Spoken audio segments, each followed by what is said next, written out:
یہ پروگرام خالص دینی پروگرام ہے، مذہبی پروگرام ہے۔ یہ مدارس اسلامیہ قوم اور ملک کے سچے سیوک اور خدمت گزار ہیں۔ مدارس اسلامیہ سے قوم کو وہی سبق ملتا ہے جو اللہ پاک نے اپنے پہلے نبی حضرت آدم علیہ السلام سے لے کر آخری پیغمبر محمد الرسول اللہ صلی اللہ علیہ وسلم کے واسطے سے اپنے بندوں کو اور پوری انسانیت کو اور جنات کو دیا ہے۔ سب سے پہلا نبی، سب سے پہلا انسان، تمام مذہبوں کے ماننے والے انسانوں کے ابا حضرت آدم علیہ السلام ہیں۔ اللہ تعالیٰ نے ان کو جنت سے بھارت کی دھرتی پر بھیجا۔ اللہ کی طرف سے جو پیغام اپنی پوری اولاد کے واسطے لائے، ہم سارے انسان انہی کی اولاد ہیں۔ اسی لیے ہم کسی بھی مذہب کے ماننے والے ہوں، تمام انسان بھائی بھائی ہیں، کیونکہ سب سے پہلا انسان ہم سب کا پتا، ہم سب کا ابا ہے، اور ان کی بیوی، ان کی زوجہ، ان کی پتنی حضرت حوا ہم سب کی اماں ہے۔ اللہ پاک نے اپنے بندوں کے لیے جو پیغام انہیں دیا تھا، اسی پیغام کو آگے بڑھانے کے لیے دوسرے پیغمبر آتے رہے۔ ہر مذہب میں بہت سے دھرم گرو آئے، رشی منی آئے، صوفی سنت ہوئے، اور ان میں بہت سے لوگ اسی پیغام کو آگے بڑھاتے رہے جو پیغام اللہ کا پہلا نبی لایا تھا۔ اسی پیغام کے لیے یہ مدرسے ہیں، یہاں سے انسانیت کی تعلیم دی جاتی ہے، محبت کا پیغام دیا جاتا ہے۔ اسی نسبت پر آپ کا یہ جلسہ منعقد ہوا ہے، اور ایسے موقع پر جبکہ رمضان کا مبارک مہینہ قریب ہے، اور یہ مہینہ بھی برکت والا مہینہ چل رہا ہے۔ محمد الرسول اللہ صلی اللہ علیہ وسلم نے جب اس مہینے سے پہلے مہینے کا چاند دیکھا تو آپ نے دعا فرمائی، یا اللہ ہمارے رجب اور شعبان میں برکت عطا فرما اور ہمیں رمضان تک پہنچا، یعنی ہمیں رمضان بھی نصیب ہو۔ اس مہینے کے تعلق سے بھی دین و شریعت میں بہت کچھ ملتا ہے۔ نبی اکرم صلی اللہ علیہ وسلم اس مہینے میں رمضان کی تیاری کرتے تھے۔ رمضان کے لیے ہمیں بھی تیاری کرنے کا حکم دیا، لیکن ہماری تیاری الگ طرح کی بتائی اور آپ کی تیاری الگ طرح سے تھی۔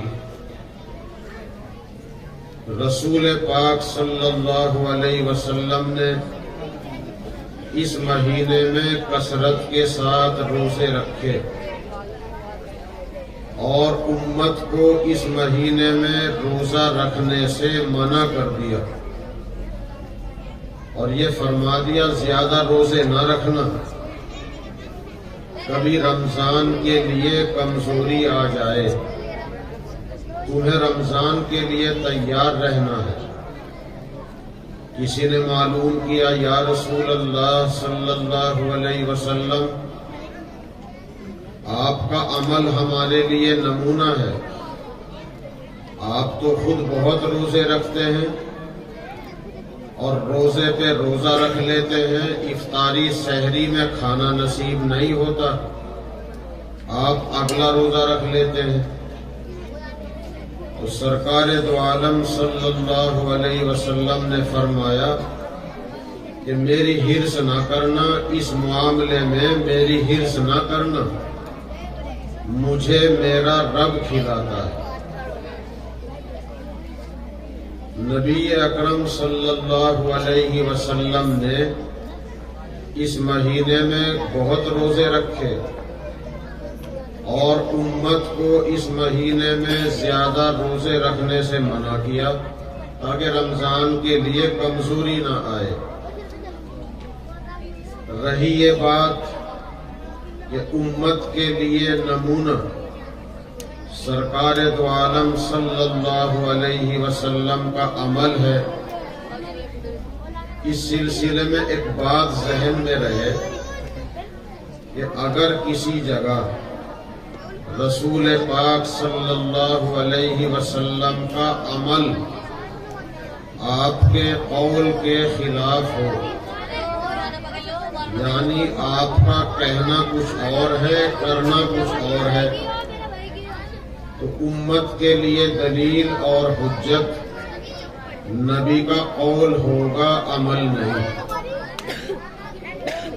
نبی اکرم صلی اللہ علیہ وسلم نے فرمایا اس مہینے میں زیادہ روزے نہ رکھنا، یہ تو ہے آپ کا کہنا، آپ کا قول، اور عمل آپ کا یہ تھا کہ آپ اس مہینے میں خوب روزے رکھتے تھے، تو قول الگ ہے، فعل الگ ہے۔ ہمارے لیے، امت کے لیے آپ کا قول دلیل ہوگا، نہ کہ آپ کا عمل۔ یاد رکھیے کچھ اعمال ایسے ہیں کہ وہ حضرت محمد صلی اللہ علیہ وسلم کی خصوصیت ہوتے ہیں، امت اس کام کو نہیں کر سکتی، نبی اس کام کو کر سکتا ہے۔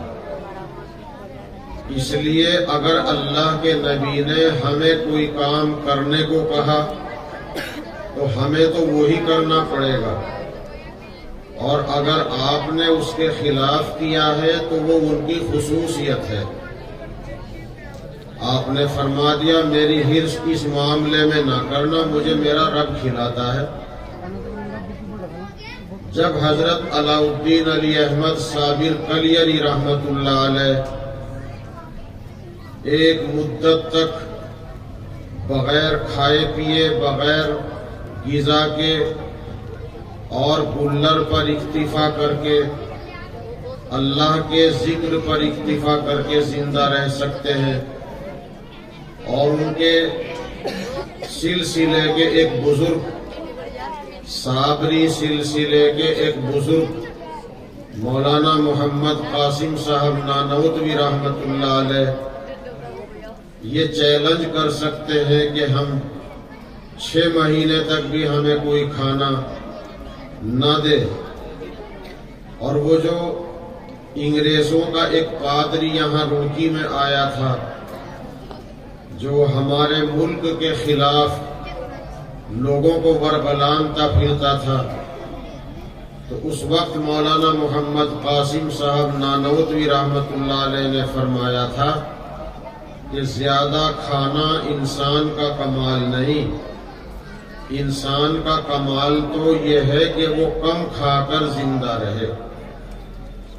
تو ہمیں اور ان پادری صاحب کو ایک مکان میں بند کر دیا جائے اور کھانا بالکل نہ دیا جائے، ہم دیکھیں پادری صاحب زندہ رہتے ہیں یا ہم زندہ بچتے ہیں۔ حضرت صابر صاحب رحمت اللہ علیہ مدت تک بغیر کھانے کے زندہ رہ سکتے ہیں، کیوں؟ جب آدمی